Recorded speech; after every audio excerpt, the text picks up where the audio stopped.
ते पहिल्या तृतीयेला करावं ते पूर्वी तू केलंस आणि ते तुला आता सांगतो की तू लहानपणी तू मला प्राप्त व्हावं म्हणून या हेतूने मोठं तप केलं. 64 वर्ष झाडाची पिकलेली पानं खाऊन होतीस. थंडीमध्ये पावसाळ्यामध्ये उन्हाळ्यामध्ये तिघेही तू सहन केलीस. त्या ठिकाणी घोर तपश्चर्या केली आणि तुझे हे श्रम पाहून तुझ्या पित्याला फार दुःख झालं की अशी आता ही माझी कन्या मी कोणाला देऊ अशी तो चिंता करू लागला. तेव्हा नारद मुनी त्या ठिकाणी आले. हिमालयाने त्यांची पूजा केली. येण्याचं कारण विचारलं तेव्हा नारद मुनी म्हणाले म्हणे की योग्य पुरुषाला योग्य वस्तू द्यावी हे यथार्थ आहे.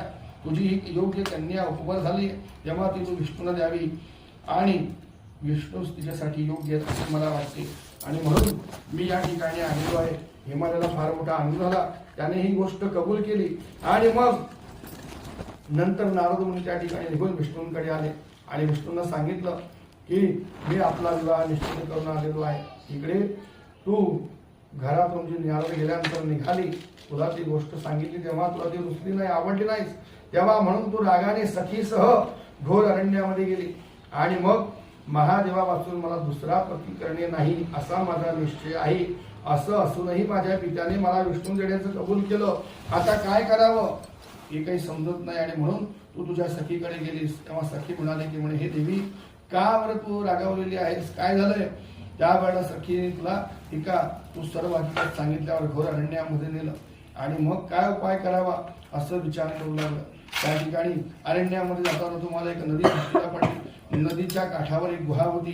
त्या गुहेत जाऊन तू उपवास केलास. माझं लिंग स्थापन करून पार्वती तुझ्यासह तू माझी पूजा केलीस. तो दिवस भाद्रपद शुद्ध तृतीयेचा होता. रात्री जागरण केलं. त्या पुण्याईने माझं आसनार्थ मी त्या ठिकाणी आलो प्रकट झालो आणि तुला म्हणालो की म्हणे देवी तुला कुठलाही हवा असलेला वर माझ्याकडे माग. तेव्हा तू म्हणालीस की म्हणे महादेवा तू जर माझ्यावर प्रसन्न आहेस तर तूच माझा पती हो असं म्हणालीस. तेव्हा मी बरे आहे आणि तथा असतो असं म्हणून त्या ठिकाणावर निघून गेलो. तुझ्या इच्छेप्रमाणे होईल असा आशीर्वाद दिला. तेव्हा सकाळी तू पूर्वी स्थापन केलेल्या माझ्या पूजेचं त्या ठिकाणी उद्यापन केलं आणि मग इतक्यात तुझा शोध घेत घेत तुझा पिताही त्या ठिकाणी आला आणि तू दिसली नाहीस म्हणून रडू लागला दुःख करायला लागला. तेव्हा इतक्यात तू नदीच्या काठावरती 2 मुली निजलेल्या अवस्थेमध्ये गुहेत दिसल्या.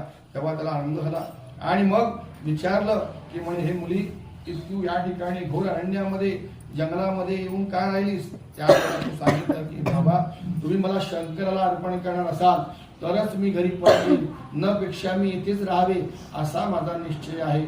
मग तुझ्या म्हणण्याप्रमाणे सर्व करतो असं म्हणून तुझ्या पित्याने तुला घरी नेलं आणि मग भगवान शंकर म्हणजे मला स्वतः